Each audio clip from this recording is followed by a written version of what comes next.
clicking sounds, sounds that reveal the presence of radioactive rays. The instrument, a Geiger counter, is converting radioactivity into sounds we can hear.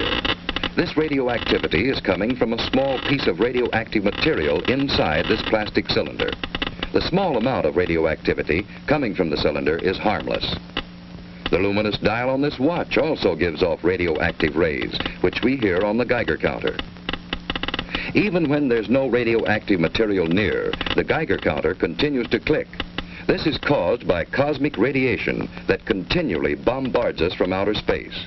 But we don't get enough cosmic radiation to harm us. Today, atomic scientists produce radioactivity in large amounts. Radioactivity and radioactive materials have many peacetime uses. But we know, too, that they can be used harmfully, as in atomic bombs. The chance of your being hurt by an atomic bomb is slight. But since there is a chance, you must know how to protect yourself. To protect yourself, you have to know what the bomb does. Besides blast, there's radioactivity and heat. Can we protect ourselves from these? These children are protected. Concrete walls help stop radioactivity. Any wall stops the heat. The heat scorches the house, but does not harm the children. Any solid gives some protection. The thicker it is, the better. We have the national defenses to intercept an enemy, and we all form a team to help each other through emergencies. You are on that team. So is your family, each member of it. And in your community, every doctor, fireman, every policeman and nurse, every lineman and operator, every civil defense worker, in fact, every community employee is ready to help you if you need him. So your community is prepared for emergencies and ready to help other communities.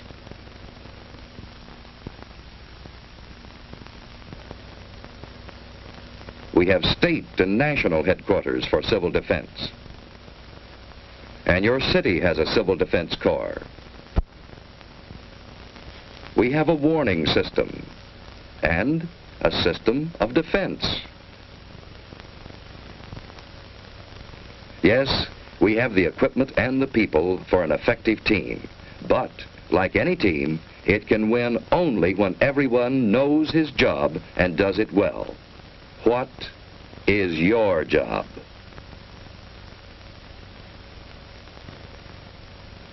What if a warning siren sounds? What should you do? Look for cover, the nearest cover. Don't try to make it home unless home is the nearest place to go. Don't hesitate. Find cover.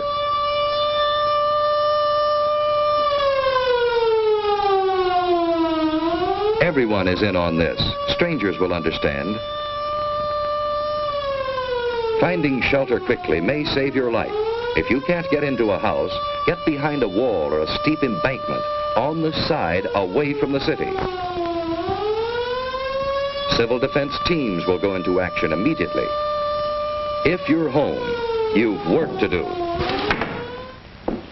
Hi, Susie. Everything's fine upstairs. How you doing here? Okay, I guess. That's good.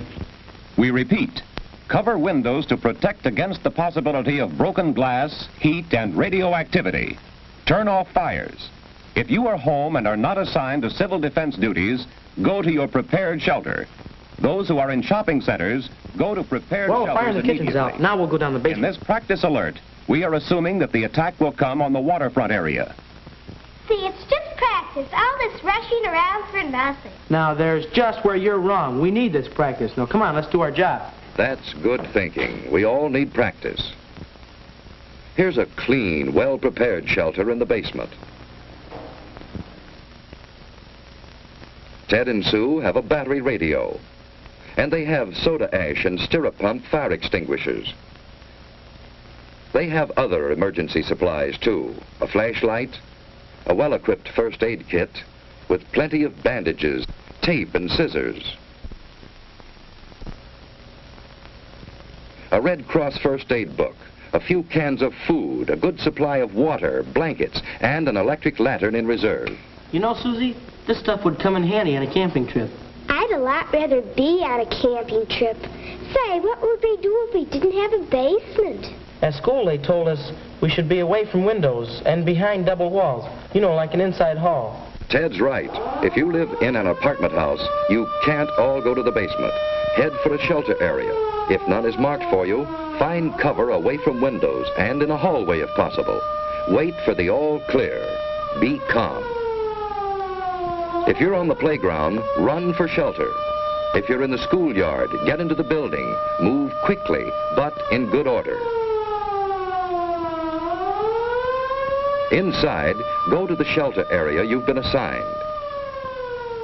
Take your place on the floor. Here's one good way to protect your eyes and neck in case of a bombing. Wait for the all clear. So far, you've been watching a practice drill. But what if there is a bombing that comes without warning? What is your job then? Find cover immediately. Don't look at the flash. Stretch out. In about 1 minute, the immediate danger is past. Then head for safer cover. Another bomb may fall. Get indoors if you can. Shed your outer garments. They may have radioactive particles on them. If you're home, take shelter. And stay down for about 1 minute. By then, the danger from radioactivity, heat, and blast have passed. Protect your eyes and neck. Let's get things shut up. Sue found shelter under her bed.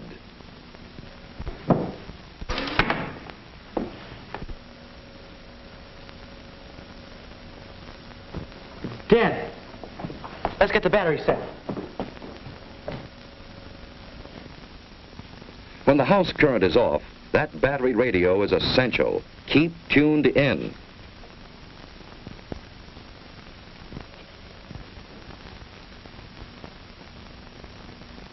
The airburst of 3:01 p.m. was zeroed on Union Station. Heavy damage extends from about 14th Street north to as far south as the waterfront. You know, we're lucky. That blast was miles Stay from there. under cover unless you have civil defense to... I've just been handed a bulletin. There's been an underwater burst at the waterfront.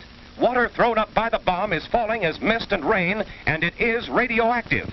Avoid this radioactive mist and rain. What does he mean which the by wind is blowing south from the river. radioactive mist? All According to what Dad said, the radioactivity gets into the mist and rain. And if the mist or rain gets on you, it's apt to make you very sick. What would you do about it?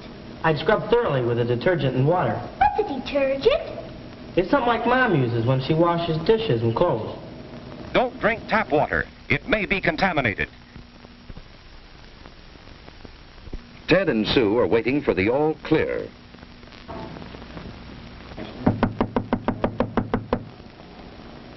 I'll see who it is. Hello, who's there? It's your block warden, Mr. Carlson. Come on in, Mr. Carlson. Hello, Ted. Hello. Ted, this is Mr. Franklin, our radiological monitor. He's here to check for any radioactivity. I saw your mother down the shopping center. She's fine. Well, there's no damage here. No, it's been very good here. Hello, Sue. Say, have you seen my dad lately?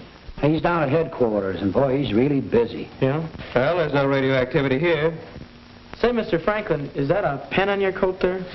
Oh, no, that's a dosimeter. A dosimeter? Well, what's a dosimeter? Well, it measures the amount of radioactivity that I've been exposed to. But this is the meter that I use to check with. Say, Mr. Carlson, is there anything I can do outside to help? No, Ted, everything is under control. You just stay here till the all-clear signal is given. You've done a good job. Thank you, Mr. Carlson. Bye, Sue. Bye. A good job. That's what everyone must do to be safe. Doing a good job means simply following the rules in an alert or an attack and waiting until all is clear again. In this early and troubled stage of the atomic age, our very lives may depend on always being alert.